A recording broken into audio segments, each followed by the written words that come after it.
Hello YouTube, my name's Kevel and welcome back to the Craftadia server. It is very appropriate that it is raining today because I just realized something that made me a little bit upset. I went back and checked my recordings that I have done over the last week and found out that due to a Windows update, my microphone was ruined. It was so loud, it was so staticky, it sounded terrible.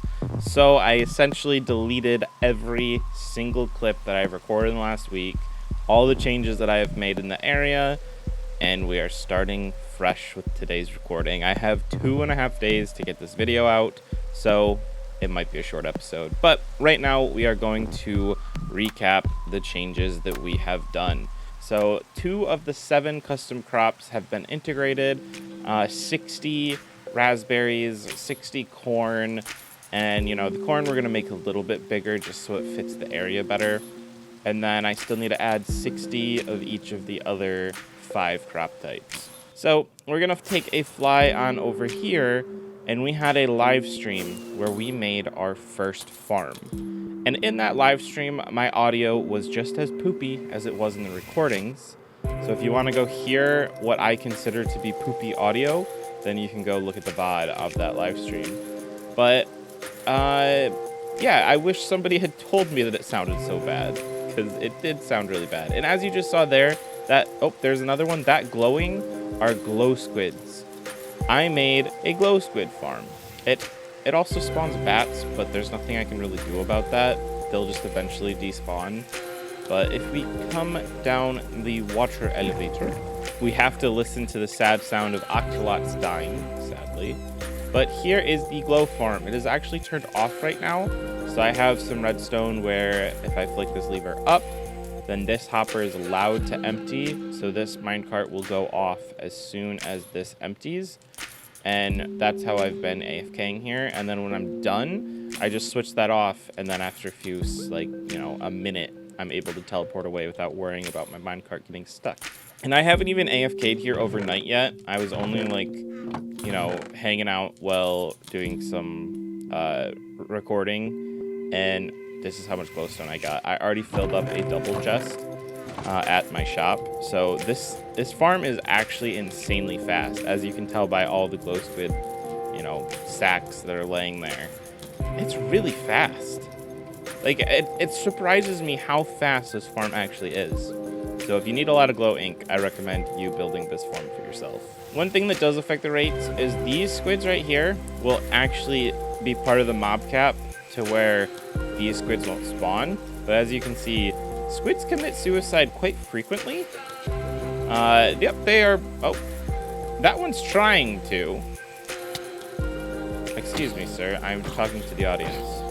Yeah, as you can see, that squid committed suicide. So now he will be he is not taking up the mob cap and more can spawn in my farm. So glow ink farm is done. We can remove that sign. I'm super happy with that farm.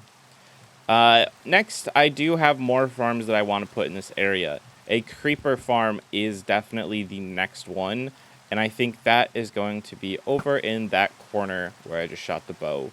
Well, here's the template that I'm following, and this is actually a lot larger than I expected it to be.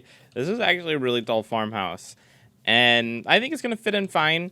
I am following roughly this picture here. This is from Pixel. She did an amazing job with this build, so yeah, definitely check her out if you are interested in her type of builds. And I don't want to copy it 100% because I think it's good to use Google to find inspiration for builds, but I don't think it's a good idea to copy them 100% because that just won't let you grow as a builder if you're just copying everybody. So I can't decide what I want to do for trimming and the roof because, I did go for terracotta instead of wool. The terracotta is a little bit darker, and I think it just the repeating pattern is better than wool's repeating pattern, in my opinion. And the wool is just too white to where it just looks, too brand new, where this is more of a faded white. I want to imagine this farmland's been here for a very, very long time. Alright, what's up guys? We have a little bit of an update. So I just finished actually getting this so I can easily collect the crystals. So what I would do is when these crystals grow out, I will carefully creep my way around them to, break the actual crystals off without touching the part that grows the crystals. If you watched my semi-recently live stream, you would see I got insanely frustrated because I broke, I think, 4 of these. So I have 4 less than I should, which, that sucks. That made me really angry. So I'll walk around on the glass, get good angles to break the crystal growths without breaking the squares, and yeah. Alright, so one more thing I want to do before we end today's short episode is actually get this hobbit hole finished. Right now it just has a big open back, and that's it. So I want to actually make it so it has a way to go down, and then we're going to mine out a big area where we're going to have our melon and pumpkin farm, our cacti farm, and our sugarcane farm. It's all going to be underground, underneath this whole farmland area. So that way this corner, I can AFK all my farm-related stuff, including honey, and manually farm the stuff that, isn't super easy to automate. So yeah, this will be the farming corner. So next I need to come and actually dig down a nice big basement. And basically this will just be empty space. And I think I showed a clip of me taking the Yoda head. I think I did. I hope I did. I might have. We shall see.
We started digging out a perimeter for some of our automatic farms, and we created 2 amethyst geode farms. I think these things look awesome. I really like the use of the glow lichen. Honestly, they make this look really cool. And then we have another one, which is a little walk down here. Boom. This one has a lot less, but still cool. Still looks cool. So thank you guys so much for watching, and I'll see you in the next one.